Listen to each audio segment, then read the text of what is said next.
तो आज का हमारा चैप्टर है chapter 7 following the Mahatma part 1। अब यहाँ पर जो पिक्चर में आप देख रहे हैं इस व्यक्ति को आप बहुत भली बात ही जानते होंगे, जिनकी फ़ोटो हमारे नोट के ऊपर यानी कि हमारी करेंसी के ऊपर भी रहती है। तो he is the father of the nation Mahatma Gandhi. इनका पूरा नाम था मोहनदास करमचंद गांधी। ये वकालत की पढ़ाई करके साउथ अफ्रीका चले गए और वहाँ पर इन्होंने डिग्री हासिल की, बैरिस्टर की यानी कि वकालत की डिग्री हासिल की। और वहाँ जाकर इन्होंने देखा कि वाइट लोग जो हैं, वाइट मतलब गोरे लोग जो हैं, वो काले लोगों के साथ यानी कि साउथ अफ्रीका के लोग भी तो काले हैं वहाँ के लोकल, तो उनके साथ बहुत ही भेदभाव करते हैं। अब ये देखकर गांधी जी को बहुत बुरा लगा और उन्होंने इसको एक इंसल्ट के तौर पर लिया, एक बेइज्जती के तौर पर लिया और इनजस्टिस, एक अन्याय के तौर पर देखा। और इस प्रकार उन्होंने सत्याग्रह की मदद से साउथ अफ्रीका के लोगों को अंग्रेज़ों के खिलाफ लड़ने में मदद की और उनको सिखाया। एक बार के किस्से की बात बताई कि गांधी जी जब डरबन के कोर्ट में गए, डरबन वहाँ का एक शहर है साउथ अफ्रीका का, तो जब वहाँ कोर्ट में गए तो जज ने उनको उनकी पगड़ी उतारने के लिए कहा, क्योंकि आपको पता है हमारे लोग पगड़ी पहनते हैं। तो जज ने कहा अपनी पगड़ी उतारो। गांधी जी ने कहा मैं कोर्ट से बाहर चला जाऊँगा लेकिन अपनी पगड़ी नहीं उतारूँगा। और इस प्रकार से अंग्रेज़ों को बेइज्जती फील हुई। और गांधी जी के इस एक्शन से जितने भी काले थे उन लोगों के अंदर सेल्फ रिस्पेक्ट जागी कि भाई जब ये बाहर से आकर ये व्यक्ति इस तरीके से अपना आत्मसम्मान बचा सकता है तो हम क्यों नहीं। तो इस प्रकार गांधी जी ने इनका नेतृत्व किया, काले लोगों का नेतृत्व किया और नॉन वायलेंस का सहारा लेते हुए, अहिंसा का सहारा लेते हुए कालों को अंग्रेज़ों के खिलाफ लड़ने में मदद की।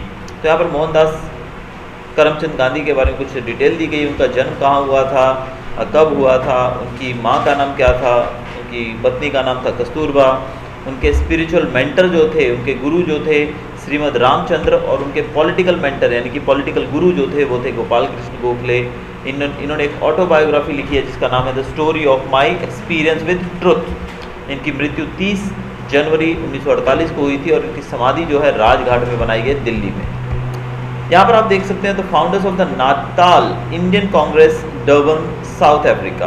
तो यहाँ पर आप जो पिक्चर देख रहे हैं इसमें साउथ अफ्रीका में जो कांग्रेस बनाई गई थी, एक पार्टी बनाई गई थी एक तरह से अंग्रेज़ों के खिलाफ लड़ने के लिए, उसको इस यहाँ पर पिक्चर में दर्शाया गया है।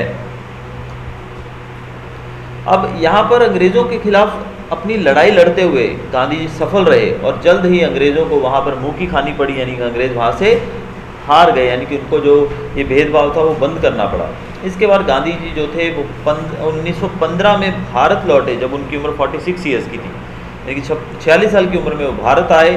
तब तक वो पूरे विश्व में प्रख्यात हो चुके थे, यानी कि पूरी दुनिया के अंदर वो पॉपुलर हो चुके थे। क्यों पॉपुलर हुए थे? क्योंकि उन्होंने साउथ अफ्रीका में काले लोगों की मदद की थी भेदभाव के खिलाफ लड़ने में। यहाँ पर आने के बाद उनका मुंबई के अपोलो पोर्ट पर बहुत ही शानदार स्वागत किया गया। गोपाल कृष्ण गोखले ने गांधी जी को एडवाइस दी, उनको सलाह दी कि आप पूरे भारत का एक चक्कर लगाइए। तो इस प्रकार गांधी जी भारत भ्रमण पर निकले और जब वो जगह जगह गए तो उन्होंने देखा कि भारत के लोगों की स्थिति बहुत ही खराब है, यानी कि गरीबी, भूखमरी, इन समस्याओं से हमारा देश जो है पीड़ित है। और इसके बावजूद अंग्रेज सरकार भारत के लोगों की मदद किसी प्रकार से भी नहीं कर रही है। तो ये देखकर उनको बड़ा दुख हुआ और लगभग 2 साल तक भ्रमण करने के बाद उन्होंने आश्रम बनाया अपना कोचराब के अंदर अहमदाबाद में। फिर वहाँ से उन्होंने साबरमती में शिफ्ट कर दिया, जो कि साबरमती नदी के किनारे पे है, जिसको हम आज भी बहुत ही अच्छे से जानते हैं। इसके बाद उन्होंने कुछ सत्याग्रह किए, जिनके बारे में पहला सत्याग्रह है चंपारण सत्याग्रह। चंपारण जो कि एक बिहार में एक जगह है, हिमालय के तलहटी में बसा हुआ एक जगह है। यहाँ पर प्लांटेशन यानी कि बहुत ज़्यादा यहाँ पर इंडिगो की खेती की जाती है। इंडिगो एक ऐसा पौधा है बोल सकते हैं जिससे डाई बनती है, कपड़े रंगने के लिए डाई यूज़ की जाती है ना, वो डाई का उपयोग किया जाता है कपड़े रंगने के लिए, वो डाई वगैरह बनती है इंडिगो से। तो इंडिगो की खेती वहाँ की जाती थी। तो वहाँ के जो यूरोपियन लैंडलॉर्ड्स थे यानी कि अंग्रेज जो ज़मींदार थे, उन्होंने फार्मर्स को प्रेशराइज किया कि तुम अपने लैंड के 3/20 पोर्शन पे इंडिगो की खेती करो। अब क्या था, अंग्रेज ऐसा क्यों कर रहे थे? अंग्रेजों को क्या फ़ायदा भाई, अब मैं अपने खेत में कोई भी खेती करूं उससे तुमको क्या मतलब।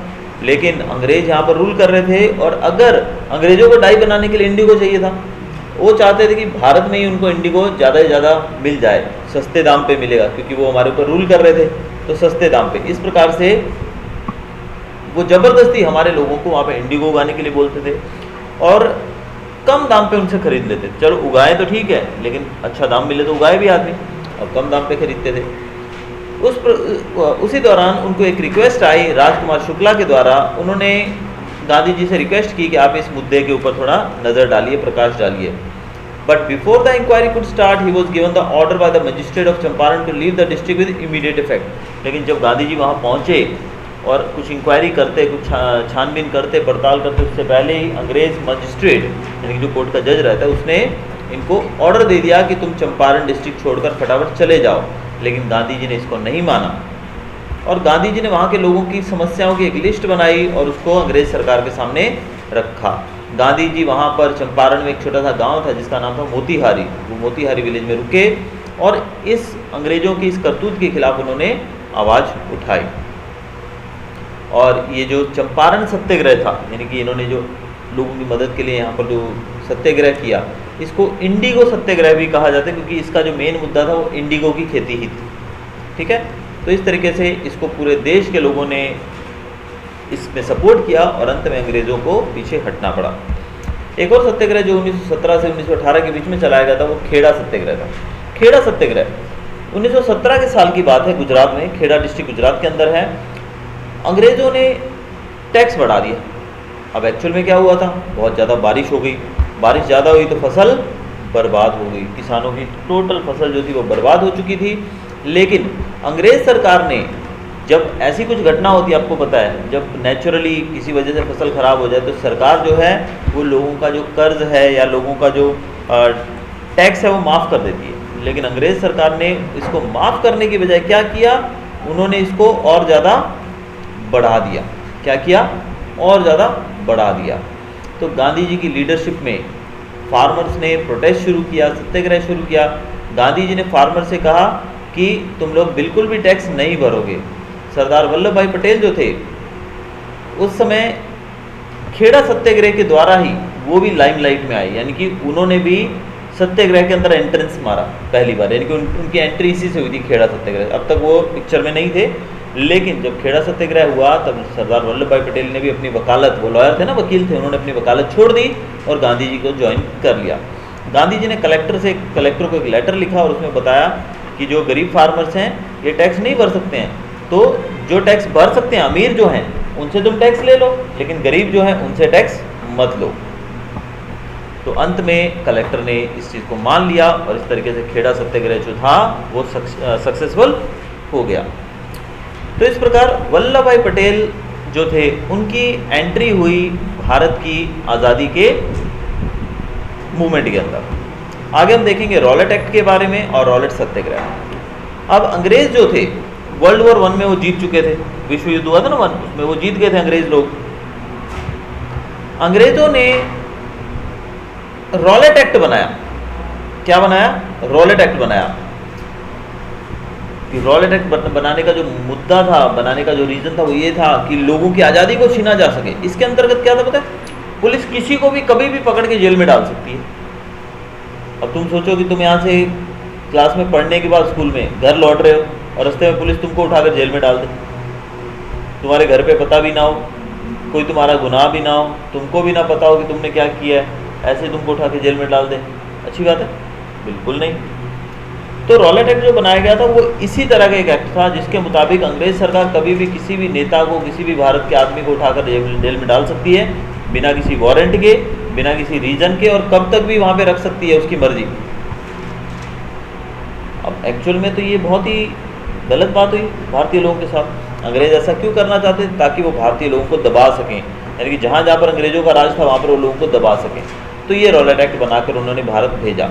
अब ये जो एक्ट था ये तो बहुत ही ख़राब था, तो गांधी जी ने इस एक्ट को ब्लैक एक्ट कहा। क्या कहा? ब्लैक एक्ट, यानी कि काला एक्ट कहा इसको, क्योंकि एक्चुअल में तो काला एक्ट ही था, क्योंकि इसके द्वारा लोगों की जो आज़ादी थी उसको छीन लिया गया था। तो इसके विरोध में जगह जगह रैलियाँ निकाली गई, जगह जगह प्रोसेशंस किए गए, और अंत में अंग्रेज़ों ने भी इस विद्रोह को दबाने के लिए पूरी कोशिश की, लेकिन वो सक्षम नहीं हो पाए, सफल नहीं हो पाए। अब हम पढ़ेंगे जलियांवाला बाग मैसेकर के बारे में। ये 1919 में हुई वो घटना है जिसने भारत की आज़ादी की लड़ाई को एक नया मोड़ दिया। हुआ यूँ कि पंजाब के अंदर 30 मार्च को स्ट्राइक थी और 6 अप्रैल को भी स्ट्राइक थी। स्ट्राइक का मतलब होता है हड़ताल। ये क्यों हड़ताल की गई थी? रॉलेट एक्ट के विरोध में। किसके विरोध में? रॉलेट एक्ट के विरोध में। और उसी दौरान 13 अप्रैल को, आपको पता है पंजाब का सिखों का एक त्यौहार आता है बैसाखी। 13 अप्रैल को बैसाखी का एक मेला ऑर्गेनाइज किया गया, या हम कह सकते हैं मीटिंग ऑर्गेनाइज की गई जलियांवाला बाग के अंदर। तुम लोग भी सुनना नहीं था, तुम्हारा भी जलियांवाला बाग है, बहुत इंपॉर्टेंट है, ठीक है ना, ये चैप्टर सुन। तो बैसाखी का दिन था 13 अप्रैल का, और जलियांवाला बाग जो था उसके अंदर जो लोग थे वो मीटिंग के लिए इकट्ठे हुए थे शांतिपूर्ण तरीके से। और उसी दौरान 2 इम्पॉर्टेंट नेता बोल सकते हो, ऐसे व्यक्ति जो लोगों के चहेते थे, जो कि हमारी स्वतंत्रता संग्राम में योगदान दे रहे थे, उनका नाम था डॉक्टर सत्यपाल और डॉक्टर किचलू। इन दोनों को अरेस्ट कर लिया गया, पुलिस ने अरेस्ट कर लिया था इन दोनों को। तो इसके विरोध में लोगों ने जलियांवाला बाग में बैसाखी के दिन मीटिंग करने का आयोजन किया, और साथ में जो मार्टियर्स, जो शहीद हुए थे आज़ादी की लड़ाई में अब तक, उनको श्रद्धांजलि देने का सोचा। और उस दिन हज़ारों की संख्या में लोग वहाँ इकट्ठे हुए। तभी शांतिपूर्ण तरीके से मीटिंग चल रही थी, उनके पास ना कोई हथियार था ना कुछ और था, वो आराम से अपनी बातचीत कर रहे थे। तभी वहाँ पर जनरल डायर आ पहुँचा। जनरल डायर जो थे वो अंग्रेज़ों के उस समय के आप इंस्पेक्टर बोल सकते हो या फिर एक पुलिस वाले थे बोल सकते हो, ऑफिसर थे। जनरल डायर, जिनका पूरा नाम है जनरल ओडोनिल डायर, जिसको ओ डायर भी कहते हैं, जनरल ओ डायर, ठीक है।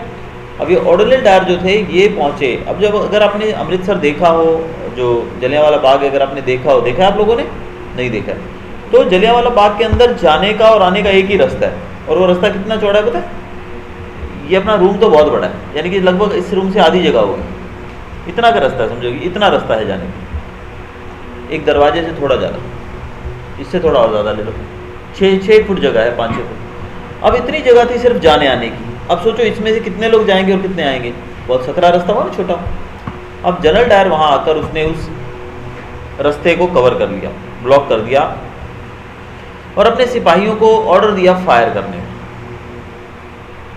और फायर किया गया। इस फायर में लोग जो थे अपने आप को बचाने के लिए इधर उधर भागने लगे।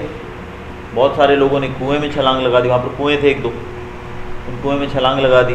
कुछ लोग दीवार पर चढ़कर भागने लगे। दीवारें बहुत ऊंची ऊंची थी वहाँ की बाग की, लेकिन इतनी ऊंची दीवार पर चढ़ने में वो सफल ना हो पाए, और इस प्रकार बहुत लोग उसमें मारे गए। वो तब तक गोलियां बरसाते रहे जब तक उनके गोलियां खत्म ना हो गई अंग्रेजों की, तब तक वो गोलियां चलाते रहे। अब अंग्रेज सरकार के रिकॉर्ड के अनुसार देखा जाए तो 379 लोगों की मृत्यु हुई, यानी कि लगभग 380 लोगों की मौत हुई इसमें, और 1200 लोग इंजर्ड हुए, यानी कि घायल हुए। लेकिन भारतीय रिपोर्ट के अनुसार ये संख्या बहुत कम बताई गई है, 379। ये हज़ारों की संख्या में थे लोग, और मरने वाले और घायल बहुत लोग थे, ठीक है। तो इस प्रकार गांधी जी का जो विश्वास था वो अंग्रेज सरकार में बिल्कुल ही समाप्त हो गया। यहाँ पर पिक्चर देख रहे हैं आप अपनी बुक के अंदर, ये जलियांवाला बाग के अंदर लोग जो है गोलियों के निशान दिखा रहे हैं।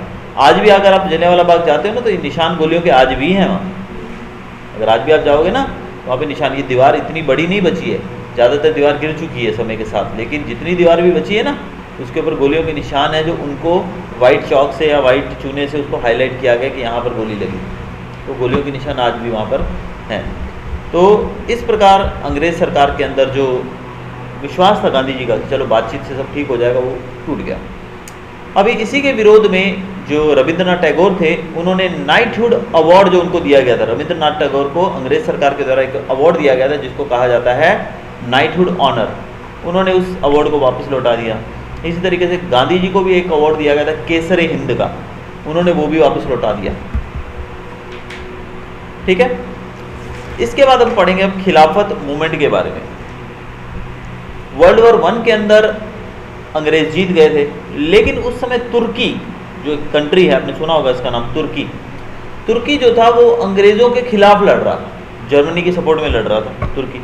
अब जब अंग्रेज जीत गए, जर्मनी हार गया, तो जर्मनी हार गया तो तुर्की भी हार गया, क्योंकि वो दोनों साथ में लड़ रहे थे। इसके बाद अंग्रेज सरकार ने, अंग्रेजों ने तुर्की के ऊपर बहुत सारी शर्तें लागू कर दी, कंडीशंस अप्लाई कर दी। जीतने के बाद करेंगी ना वो, और जो हमारे मुस्लिम भाई हैं, तुर्की के जो सुल्तान होते हैं वो उस समय इस्लाम के हेड थे, यानी जो मुस्लिम कम्युनिटी रहती है ना पूरे विश्व में, जहाँ भी मुस्लिम्स रहते हैं उन सब का एक हेड था।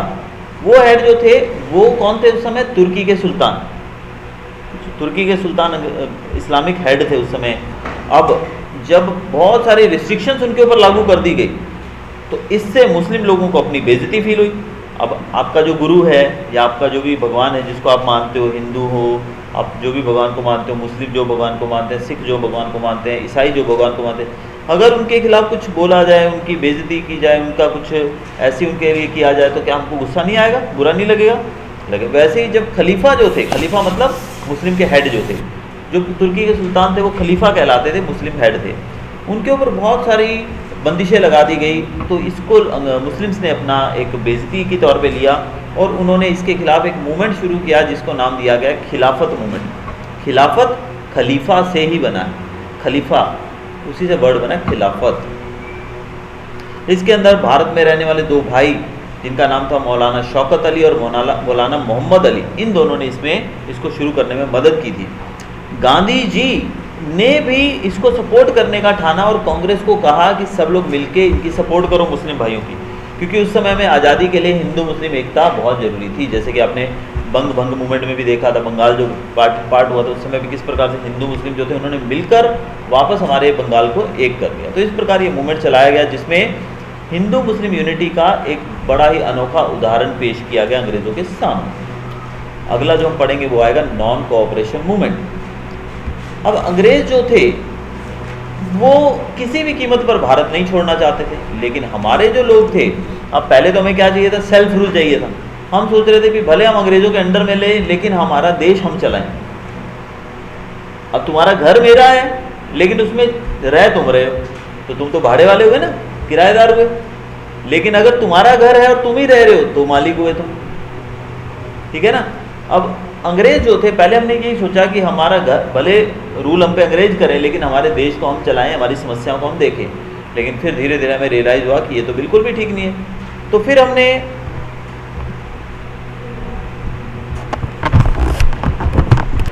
तो भारतीय लोगों ने सोचा कि भाई हम सेल्फ रूल की डिमांड कर रहे हैं, इससे बेटर है हम कंप्लीट इंडिपेंडेंस मांग लेते। तो इसके लिए इन्होंने नॉन कोऑपरेशन मूवमेंट का शुरुआत की।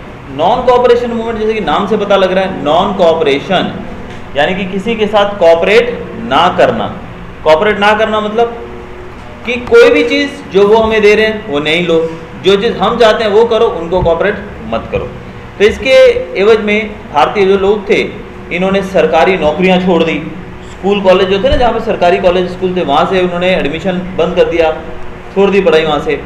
विदेशी कपड़ों को छोड़ दिया, पहनना आग लगा दी कपड़ों को। अंग्रेज़ों के द्वारा दिए गए टाइटल्स, आपको कोई अवार्ड दिए गए थे अंग्रेज सरकार के द्वारा, तो उसको भी उन्होंने छोड़ दिया। और आपसी जो भाईचारा था, प्यार था, उसको बढ़ावा देने की कोशिश की किसने? भारतीय लोगों ने। विदेशी चीज़ों का बॉयकॉट किया गया, स्वदेशी चीज़ों का उपयोग बढ़ा दिया गया, खादी का उपयोग किया जाने लगा और लोगों को नेशनल एजुकेशन दी जाने लगी।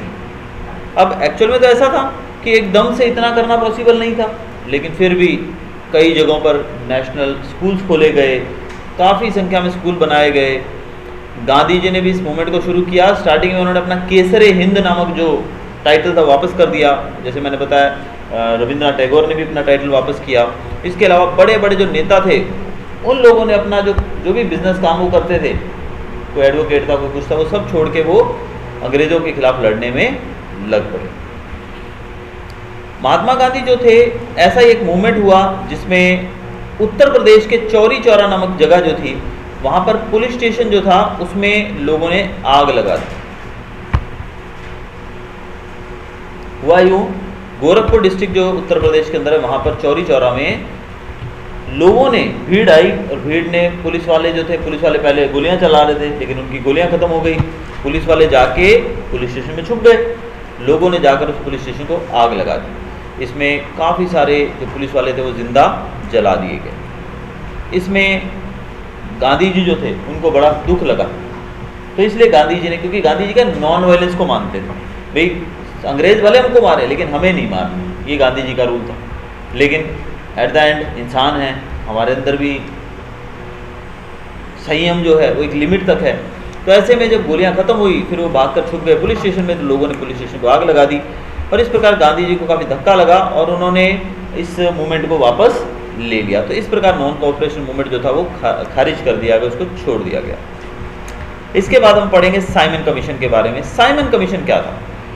अब इसके जो चेयरमैन थे साइमन कमीशन के वो थे सर जॉन साइमन, और उनके साथ इसमें लगभग 7 मेंबर और थे। ये कमीशन बनाया गया था, एक बॉडी बनाई गई थी अंग्रेज सरकार के द्वारा, ताकि वो भारतीय लोगों के सुधार के लिए कुछ बात हमें मतलब कुछ पॉइंट्स बता सकें। ये अंग्रेज जो थे, साइमन कमीशन इंग्लैंड से आया था और इसका काम था कि भारत में आकर लोगों की स्थिति को पढ़ना, स्टडी करना और उसके हिसाब से कुछ ऐसे स्टेप्स रेकमेंड करना जिससे भारतीय लोगों की स्थिति में सुधार हो। लेकिन दुर्भाग्य की बात कि इसमें एक भी इंडियन मेंबर नहीं था।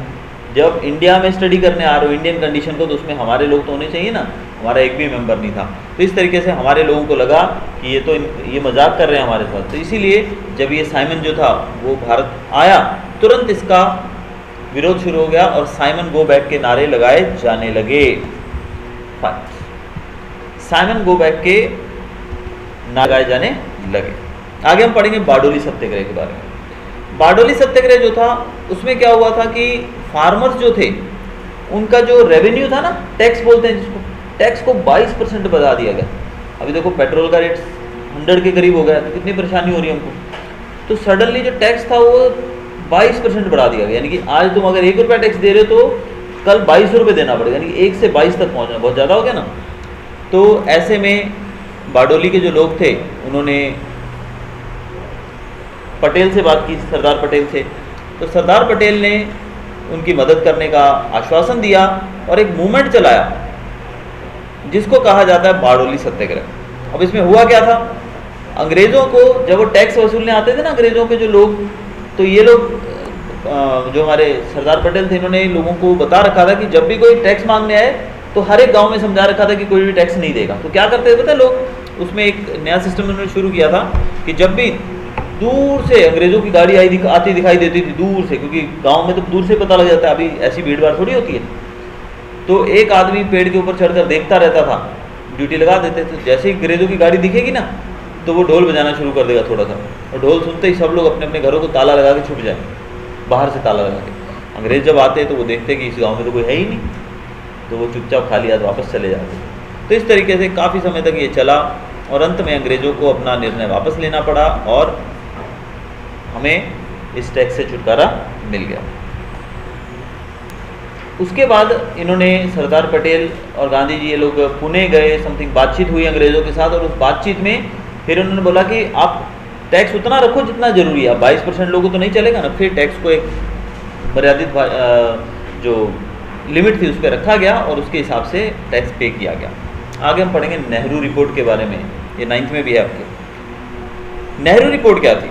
A conference having the representatives of all political parties of India met in Delhi in February 1928। 1928 में भारत के जो अलग अलग पार्टीज थी सबके मेंबर्स दिल्ली में उन्होंने मीटिंग की और एक कमेटी बनाई गई जिसके चेयरमैन थे मोतीलाल नेहरू, और इनको जिम्मा दिया गया था कॉन्स्टिट्यूशन बनाने का। क्या बनाने का? कॉन्स्टिट्यूशन, हमारा संविधान बनाने का जिम्मा दिया गया था। इस कमेटी ने हमारी कॉन्स्टिट्यूशन का ड्राफ्ट तैयार किया गया था, ताकि वो ड्राफ्ट जो तैयार किया वो सब पार्टीज को सहमति से तैयार किया गया था। It came to be known as Nehru report. इसी रिपोर्ट को नेहरू रिपोर्ट कहा जाता है, लेकिन इस रिपोर्ट को मुस्लिम लीग ने एक्सेप्ट नहीं किया और ना ही अंग्रेज सरकार ने इसको एक्सेप्ट किया। यानी कि अंग्रेज़ों ने कहा था कि हम चले जाएंगे यहाँ से, आप कॉन्स्टिट्यूशन तैयार करो जाके अपना, तो इन्होंने तैयार किया, लेकिन अंग्रेज़ों ने भी इसको एक्सेप्ट नहीं किया और मुस्लिम लीग ने भी इसमें सपोर्ट नहीं किया।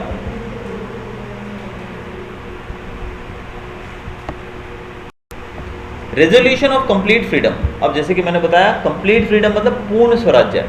अब जैसे जैसे नेहरू रिपोर्ट को भी खारिज किया गया, तो इंडियन नेशनल कांग्रेस ने 1929 में लाहौर में एक मीटिंग की और उस मीटिंग में इन्होंने डिसाइड किया, जिसके प्रेसिडेंट थे जवाहरलाल नेहरू उस समय।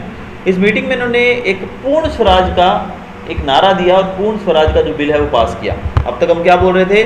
पूर्ण स्वराज नहीं, हम सेल्फ रूल मांग रहे थे, लेकिन अभी पूर्ण स्वराज की बात की जाने लगी। ये किया गया था रावी नदी के किनारे पे मिडनाइट 31 दिसंबर की मध्य रात्रि को 1929 में, और इस दिन भारतीय तिरंगे को रात को फहराया गया था। ये पूर्ण स्वराज की डिमांड को मार्क करने के लिए ऐसा किया गया था कि हमें पूर्ण स्वराज चाहिए। और लोगों ने शपथ दी थी, कंप्लीट फ्रीडम की शपथ ली थी 26 जनवरी 1930 को, और उसी दिन हमारी कॉन्स्टिट्यूशन भी लागू की गई। तो 26 जनवरी 1950 को हमारी कॉन्स्टिट्यूशन लागू की गई, लेकिन इसका 26 जनवरी से ताल्लुक ये है कि आज से 20 साल पहले यानी कि 1930 में 26 जनवरी को लोगों ने, जो हमारे नेता थे, इन्होंने शपथ ली थी ताकि ये भारत को पूर्ण स्वराज दिला सकें। तो इस प्रकार से भारत जो था आज़ादी की तरफ आगे बढ़ा।